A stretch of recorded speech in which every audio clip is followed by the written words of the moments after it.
Well, look who's back for an all-new 6th generation. It's the Toyota 4Runner. So a quick disclaimer, I've only had the car for 3 days instead of my usual 7. This is the gasoline trim. I have the hybrid in July, where I'm going to do hopefully a bunch of outdoorsy things with it.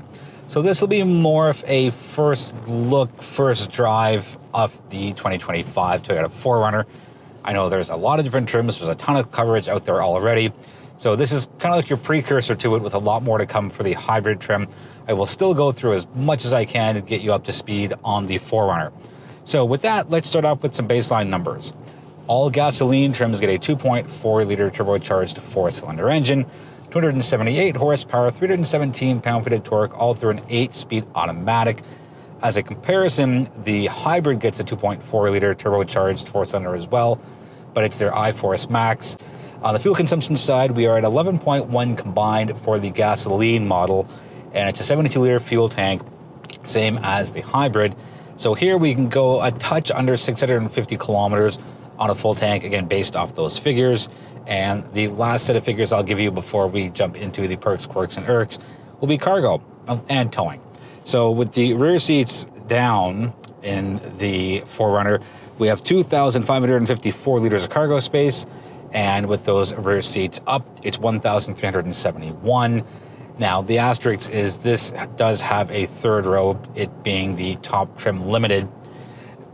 No figures on Toyota's website for the actual cargo space, but it is fractional. More on that third row later on. And finally, towing rings in at 6,000 pounds, regardless of if it's a gasoline or hybrid trim.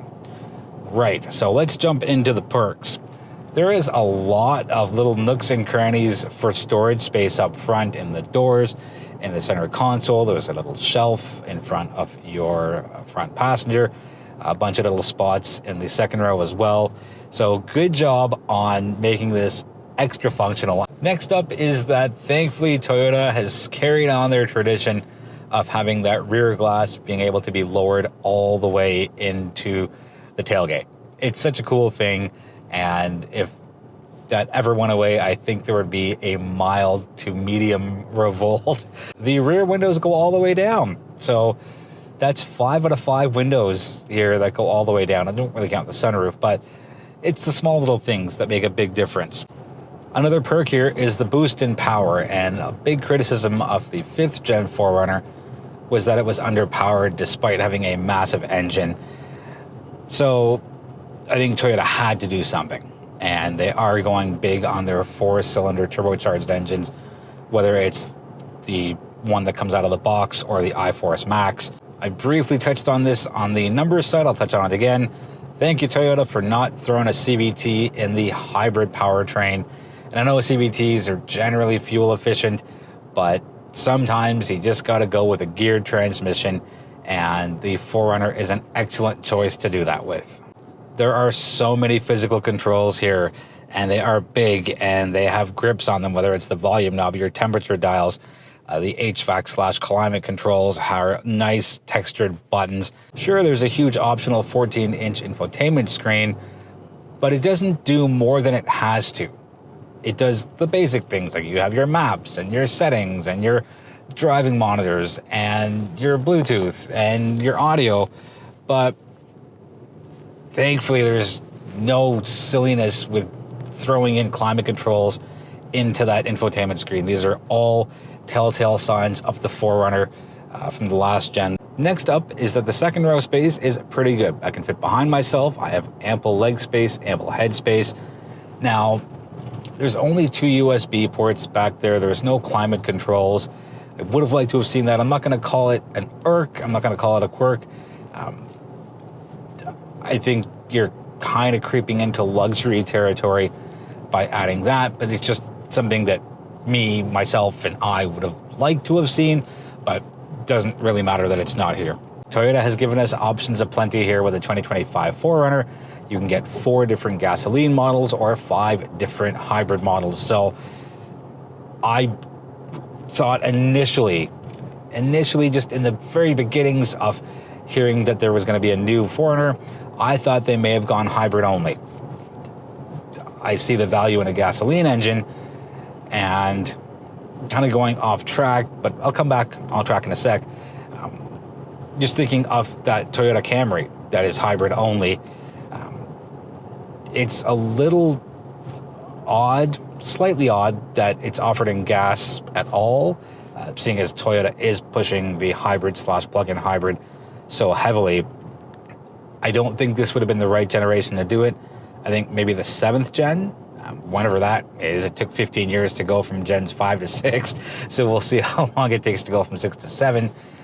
But I think this might be the last gen for a gasoline 4Runner. Getting back on track, let's return to the perks. There are 5 different levels for headlights, and what struck me as really interesting about that is I had a 2005 and 2010 Mazda 3 hatch, and I don't recall which one. I think it was a 2010, where you could adjust the headlights as far as height goes. And I think that's such a smart and really innovative move. Not cutting edge, Toyota is certainly not the first ones to do it, but I think it's cool that they have it here in the 4Runner. Coming back to the screen, the available 14-inch one, it takes up a lot of space, but it's not overly distracting.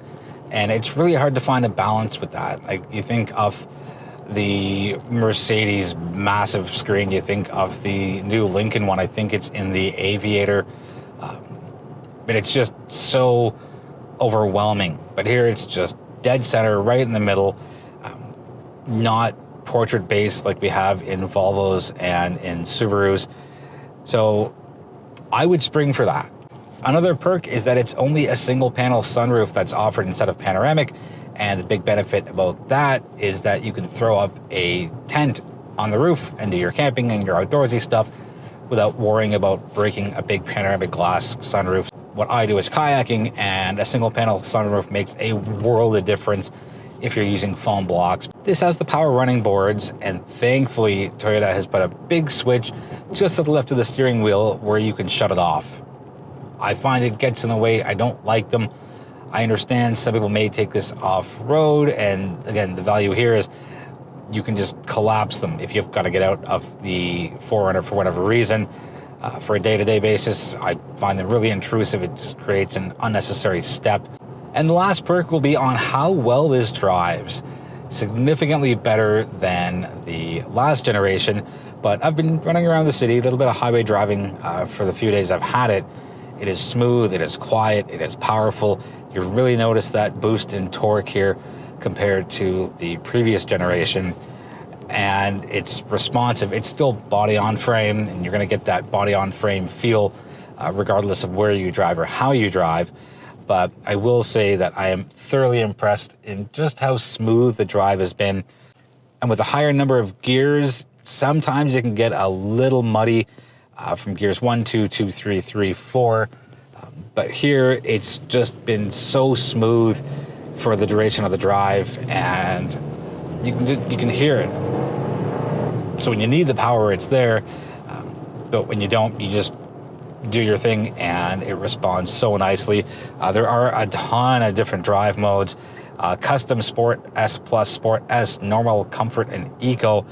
I suggest keeping it in comfort for your day-to-day driving, and of course if you need it for other things and different conditions, you've got, again, plenty of choice. On to the Quirk side of things. On the inside of the tailgate, upside down, mind you, it says 4Runner Forever.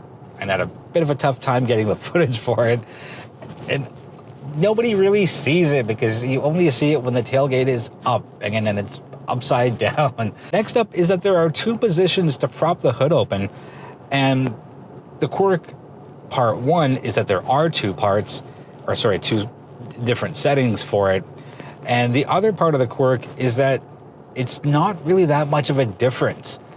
Maybe an inch, and I could see it being a little more valuable if it was maybe 2 inches, 2.5 inches, 3 inches of a difference between height. The Bluetooth speaker that's removable right in the center here from JBL, that is, it's not new, it's been done before. And the final Quirk will be the rear quarter glass and how it wraps upward into the body panels. I haven't seen one of these since 4Runner from a few generations ago. I think it's a cool look. I think it's a little on the quirky side, kind of going back to that retro side of things. I only have one Irk, and a lot of that's attributed to the shorter time I've had here in the 4Runner than I usually do. And it's the third row here in the Limited. It's small, it's cramped, it's a hassle. I don't see any value in it. I don't know who you'd put back there that would be comfortable for more than 20 minutes, maybe half an hour. And yes, the second row reclines as far as the seat back goes. So if you make your second row passengers uncomfortable and keep those rear seat backs in the second row vertical, sure, you have a little more space. But if you're in that third row, your knees are going to be way up because there's no real space in the footwell. There's not really a footwell at all. Let's wrap up with pricing, and these are for the gasoline-only trims in Canadian MSRPs. So out of the box, your SR5 base trim comes in at $54,200, which isn't too bad. Up one from there is a TRD Sport at $59,002. Bit of a quirk there with the price increase. The TRD Off-Road comes in at $63,702. And what we have here with the Limited runs all the way up to $67,684. Now you're getting a lot of vehicle for almost 70 grand, and you throw in your taxes and fees and all that kind of stuff. I feel most 4Runner buyers will opt for one of the packages, regardless if it's gasoline or hybrid. So don't expect to see too many base model SR5s out there. As a comparison, the hybrid starts at $67,366 as a Canadian MSRP before anything's added. So the hybrid adds, well, a lot more power, and what's my math looking like? $13,000 more dollars.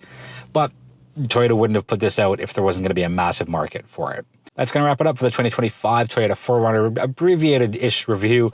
Let me know if you have any questions. I'll get back to you as soon as possible, and I'm always happy to engage in respectful conversation online.